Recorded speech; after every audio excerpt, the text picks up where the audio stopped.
کچھ ماہ قبل کی بات ہے کہ ایک محبت و عقیدت کے رشتے میں بندھے ایک صاحب ملنے آئے اور بولے، مفتی صاحب میرا کاروبار بہت عمدہ تھا، میں لاکھوں کماتا تھا، گاڑی تھی، گھر تھا، بہترین زندگی تھی۔ آج بھی وہی کاروبار ہے مگر گاڑی نہیں ہے، وہ خوشحالی نہیں ہے۔ دن بدن قرض کے بوجھ تلے دب گیا ہوں، کیونکہ رزق کی فراوانی تھی اور اب مشکل سے گزارا ہوتا ہے۔ سنا ہے آپ روحانی علاج کرتے ہیں، چیک کیجئے کوئی جادو ٹونا بندش و نظر بد نہ ہو، کاٹ کیجئے، تعویذ دیجئے، وظیفہ دیجئے تاکہ پھر سے وہی خوشحالی پر مبنی حالات لوٹ آئیں۔ میں بہت پریشان ہوں۔ یہ کہتے ہوئے وہ صاحب رو پڑے۔ میں نے ان سے کہا، پریشان نہ ہوں، میں آپ کے گھر کے برتنوں پر دم کر دوں گا، خوشحالی لوٹ آئے گی۔ انہوں نے کہا کہ کیا مجھے گھر کے برتن لانے پڑیں گے یا آپ گھر تشریف لائیں گے؟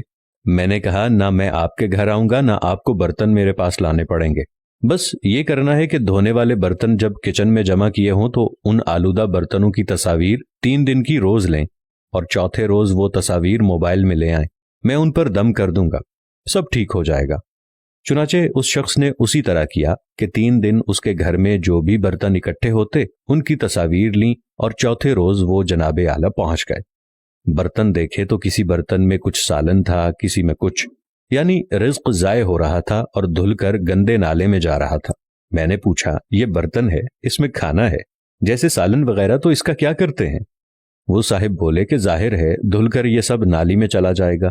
میں نے ان سے کہا کہ میں دم نہیں کروں گا۔ انہوں نے وجہ پوچھی تو قصہ مختصر میں نے کہا، آج کے بعد بچا ہوا کھانا اس طرح برتن دھل کر گندے نالے یا کوڑے میں نہیں پھینکنا، بلکہ برتن اچھی طرح کھانا کھاتے ہوئے صاف کرنے ہیں، اتنا ڈالیں جتنا کھانا ہے، اور بچ جانے والا کھانا کسی غریب کو یا چھت پر جانوروں کو کھلا دیں۔ قصہ مختصر، رزق کی بے ادبی نہ ہو۔ انہوں نے وعدہ کیا کہ آج کے بعد ایسا نہ ہوگا۔ جو رزق کی بے ادبی کی صورتیں آپ نے بیان کی ہیں، آج کے بعد ان میں سے کوئی بھی نہیں ہوگی۔ میں نے ان کی تسلی کے لیے 21 مرتبہ برتن پر سورہ فاتحہ پڑھ دی کہ نفسیاتی طور پر ان کو تسلی ہو کہ واقعی دم کیا ہے۔ کچھ دن بعد وہ ملنے آئے اور مجھ سے گلے ملے اور رونا شروع کر دیا، ہاتھ چومے اور حد سے زیادہ عقیدت کا اظہار کیا اور بولے، مفتی صاحب اب میرا کاروبار بہت تیز ہو گیا ہے، بہترین اور بڑے بڑے آرڈر دوبارہ ملنا شروع ہو گئے ہیں، آپ کے دم نے تو کمال کر دیا ہے۔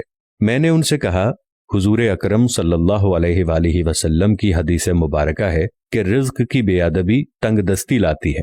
آپ نے کاروبار بیان کیا، اس میں کوئی شرعی خرابی نہ تھی، آپ نماز بھی پڑھتے ہیں، تو مجھے اس وقت آئیڈیا ہوا کہ کہیں رزق کی بے ادبی کا شکار نہ ہوں۔ آپ نے رزق کا ادب شروع کیا تو وہ واپس لوٹ آیا، بس اتنی سی بات تھی۔ اس نے ارادہ کیا کہ انشاءاللہ مرتے دم تک رزق کے ایک ذرے کو ضائع نہیں ہونے دوں گا اور اس کے ادب اور تعظیم میں کوئی کسر نہیں چھوڑوں گا۔ میں نے کہا کہ اگر تم نے واقعی ایسا کیا ہے تو گاڑی بھی واپس آئے گی اور بینک بیلنس بھی آئے گا۔